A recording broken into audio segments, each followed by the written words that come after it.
It's good to see everybody here tonight. Colin in charge of the,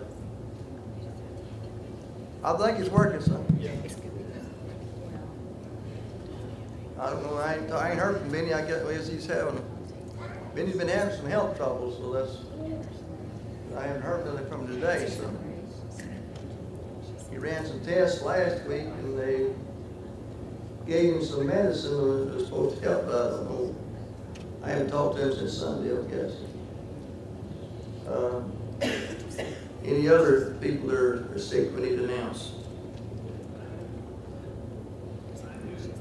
Yes, Pat Smith is still home. She's home. Seems to be doing fairly well. Okay. Oh, she said she's supposed to set her feet up, but she can't do that. But she said that she sets on her feet. Anyway, Leland and Sally, they're getting better, look like, so. Okay, Robert, you're up. Song lead. Song leading? Yeah. Okay. What if he might nominate you reckon? He already volunteered. He's already volunteered, okay. It's on his little notepad every night. Yeah. Robert has not done volunteered. But, anyway, Leland and Sally, they're seem to be getting better.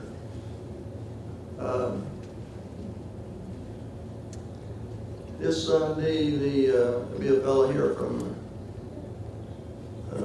World Bible School, or anyway, I believe what it's called. And we had several people interested in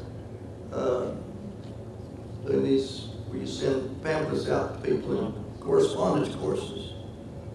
And they're the ones that they have quite a few of them. They're going to be here to explain the programs they have. And so he'll be here Sunday, Sunday night. Class and worship. Class and worship period. Sunday night, we go back to starting with our Sunday night classes on Sunday for till next spring. I think next Wednesday night we're supposed to have a get-together. It's supposed to be mainly for the youth and their parents or whatever, try to get them to gather together. They're going to have a meal and what have you, and you get the youth annex, and it's trying to get kids that's just here on Sunday morning maybe to participate, be here more than just on Sunday mornings and stuff. You can kind of get them. Of course, it's been a long time since I was a kid, Robert, so I can't remember everything. But anyway, of course, we didn't have many things to do as they do today. But then, we look forward to every time we got any kind of event that we have. We enjoyed going to the nursing home and singing for the old folks. That was quite a treat, And so we just did lots of things like that. But today, everybody's going this way and that way and somewhere else, and it doesn't work as good as it used to in that part.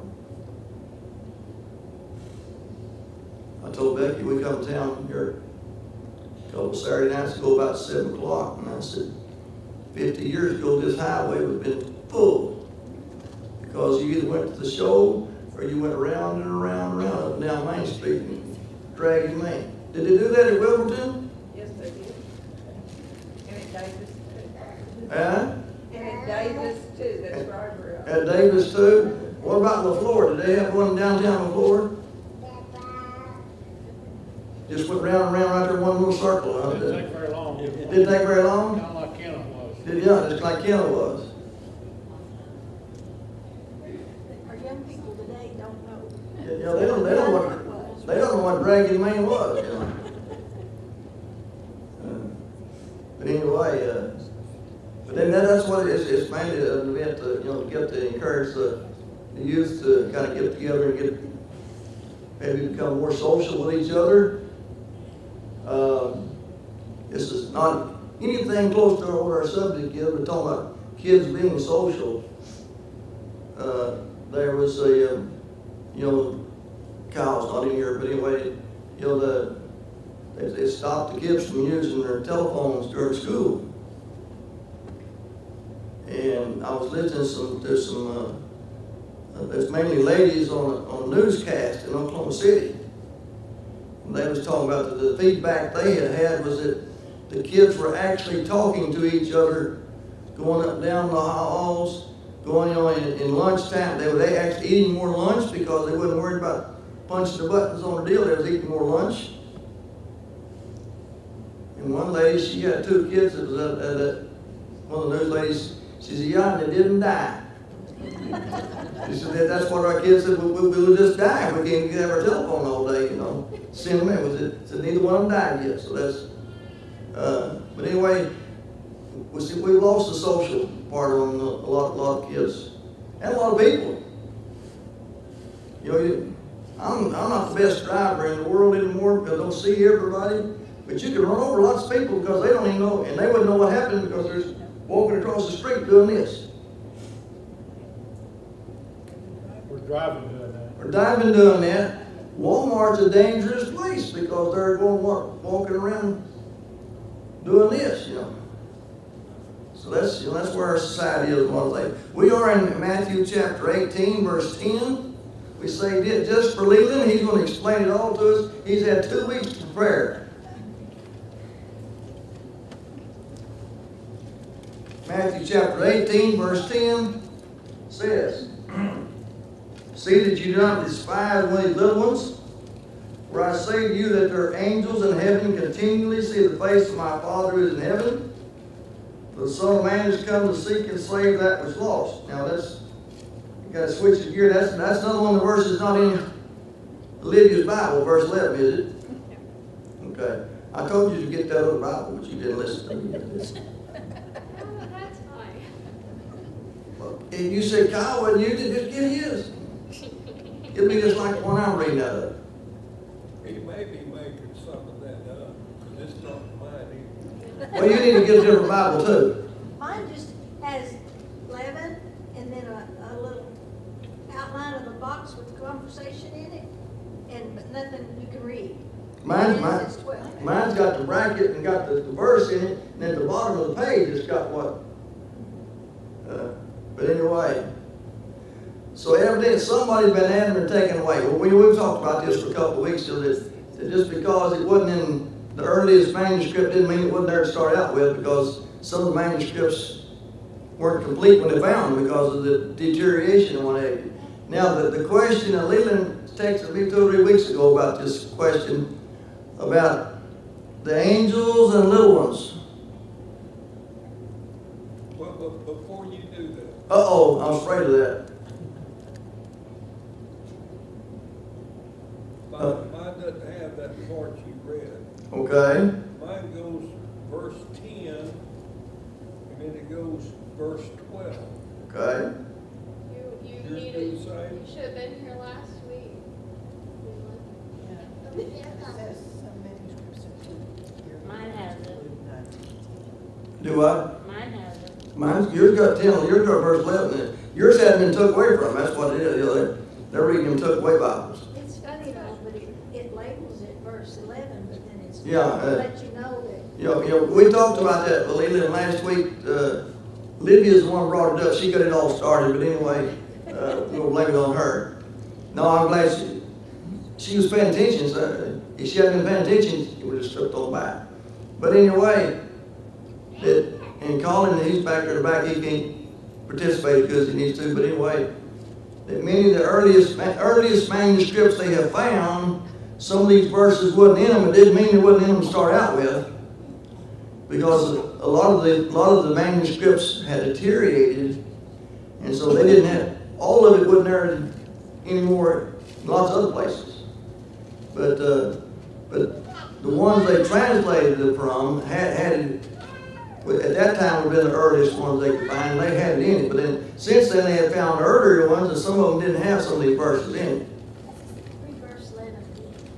Verse 11 says, For the Son of Man has come to seek and save, you ready to start again? For the Son of Man has come to save that which was lost. That's what mine said. And that's Luke. That's found in Luke 19:20. Okay, now Bob brought that out last week, is that some of the relating of the same topic in a different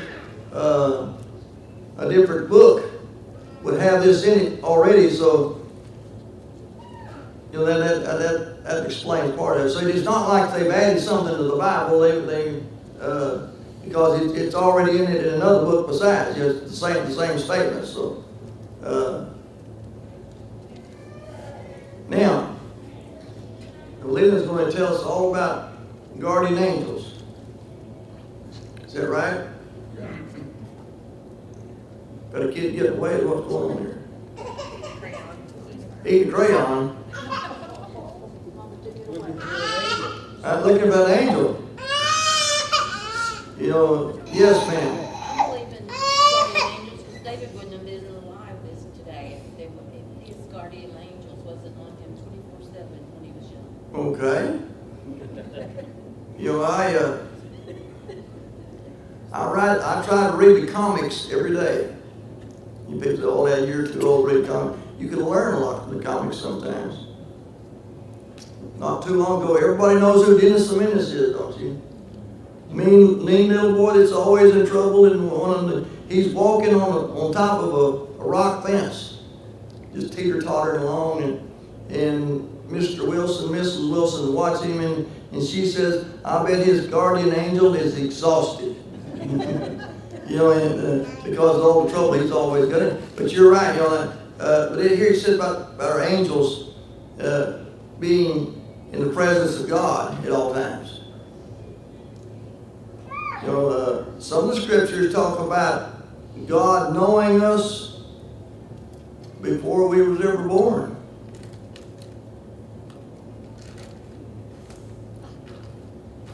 They talk about God forming us in the womb.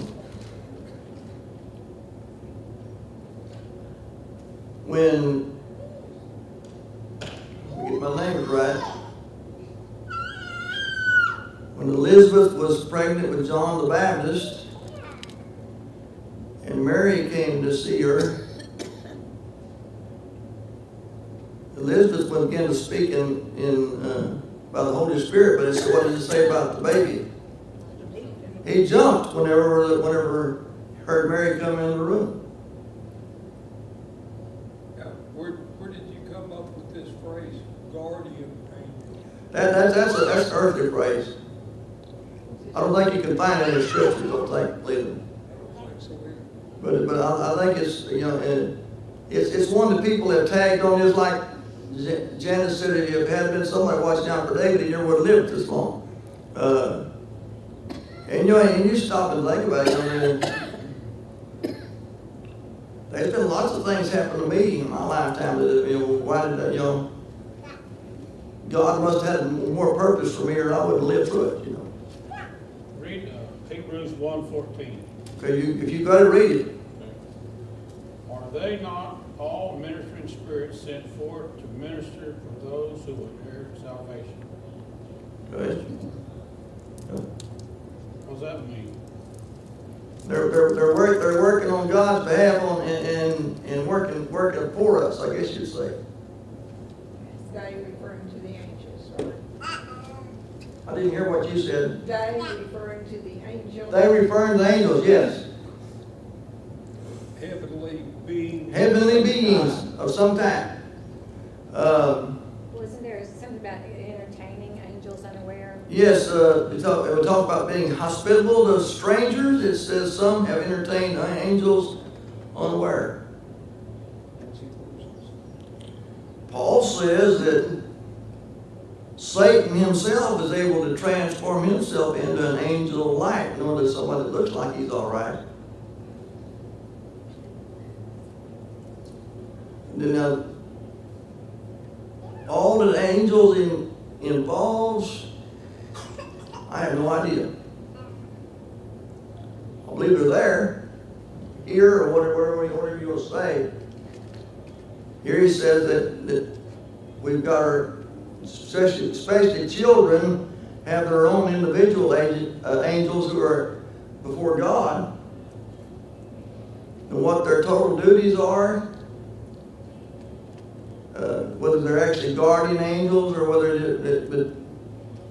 as James read, they're ministering servants. They're doing God's will, whatever that is. I know that they must make you very afraid, because that's almost always what they say. When somebody encounters an angel, angels always says, You know, they see them and they're afraid. yeah, they're probably very fierce looking. Yeah, they don't look like Cupid. They don't look like Cupid. I got to looking up some stuff, and in Revelations, it talks about 10,000 angels times Yes. 10,000 angels. That's 1,000,000 angels. Yes. You know, somewhere else it says innumerable. But Mr. Google says that today there's 2.2 billion children. Man, that's lots of angels. Lots of angels, isn't it? Can there be that many, Leland? Sure. What is, You know, because here it says that children have an angel that's doing something. yeah. What does the song say? My God is so big, so strong and so mighty, there's nothing my God cannot do. I got it pretty close, didn't it? It's been a long time since I was a little kid. But Robert does a better job. I'm sure he does, yeah. In fact, Robert, would you like to get up and sing verse for us? We'll all sing along. Who wants to do the hippo song? Robert, do the hippo song. Virgil in Psalms 34:7 says, "The angel of the Lord encamps around about them that fear him and delivers them." Okay. Going back to what Carol said a while ago, nearly everybody that the scripture talks about encountering angels that have the message, they are afraid, aren't they? When the angels came to roll away the stone and Jesus came back to life, what does it say that the guards, and these were Roman guards, they're mean dudes, said they became like dead men, and they fainted. They just fell, you know. But then what about where it says you may not know that you're hosting? That means they can take different forms. But when they announce themselves as angels, see, those people were unaware that they were angels, it says. But if they announce themselves as angels, then it seems like they do have Where does it say and that? the people are afraid or in awe. You know, and it's kind of like they just show up, you know, and that's enough to, if they look like everybody else, that's enough to scare you, because if you're in a room by yourself and then all of a sudden there's an angel. Remember I forgot the prophet's name right now, but anyway, remember he's going away and he's riding the donkey, and the donkey can see the angel that's got the sword, but Balaam, thank you. So this is wild, but could when people see ghosts, People see ghosts. you know, I don't know. I've never seen a ghost, so I really don't know. We have one of the houses we live in, we have a picture of a face in the back door. Okay. Like you're looking in and out. It's very, it's very clear. Okay. I don't know. Curious. I really don't know. I've never seen a ghost. I've been afraid, you know, and I've watched some movies that anybody ever watched The Day the Earth Stood Still, the 1950 something model of it. Today it's nothing, but then I watched it when I was about 6, 7 years old. I was afraid of the dark for years. And it had a robot that had a light to come on in and evaporate people. That thing chased me on how many times at night time? I've been with people on their deathbed that kind of came around, that they were like in a coma Yeah, and woke up and said, and they were just in awe of the angels that they were seeing in the room. so, but now, But there's a big difference in being in awe and being in fear. yes, Two Yeah. different things. yes, Yeah. Well, a lot of times, I can imagine you just be not afraid that it's gonna hurt you, but just like when you're facing God, you have that fear, I don't know, unless you're a more confident person than I guess I am. Maybe it's determined, maybe it's what state you're in on how you react. okay, yeah. Like if you're doing something you shouldn't be and you see one, maybe you would be afraid. Jacob wrestled with an angel. Didn't he?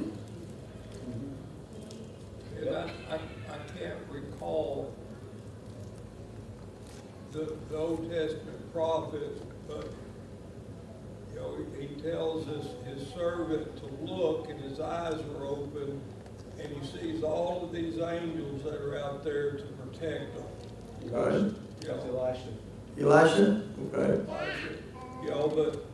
But the significance is, and again, the reason I brought up the guardian angel deal, last week when they had that shooting in Minnesota. Okay, yes. If they're guardian angels, then that would mean that angel, those two children had failed. So I don't know what that angel is doing for each child. They've got some role because it says so here, Yes. but they're not protecting them from all harm. Evidently not, because those two children wouldn't have died. And the little baby that was born and died after 11 days. Yes. That we had in our prayer list,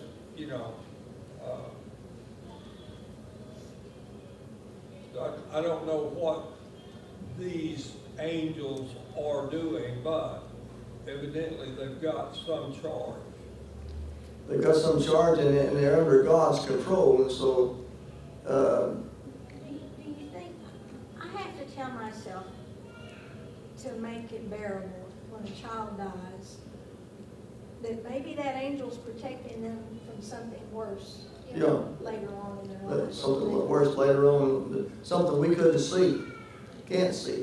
One thing to consider on that too is before we're into this discussion about angels, just right before Bryce is talking about stumbling blocks, we're talking about spiritual troubles.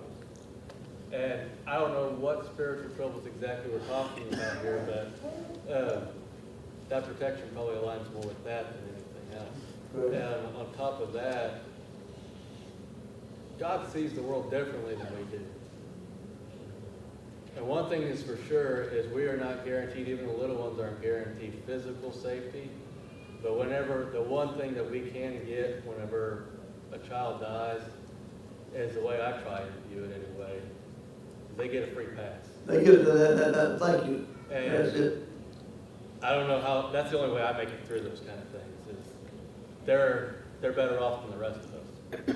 They didn't have to endure any temptations or nothing. They went right back to God and everything's okay. It's gotta be. And since Troy's not here, I'll mention this. When he was 9, he was afflicted with the disease. We're in the hospital for a month.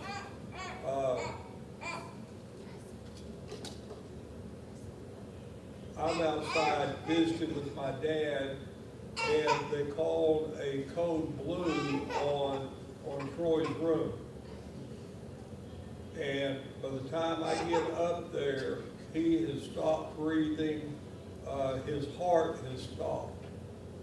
And that's the one time that I experienced that aspect of that peace that passes all understanding.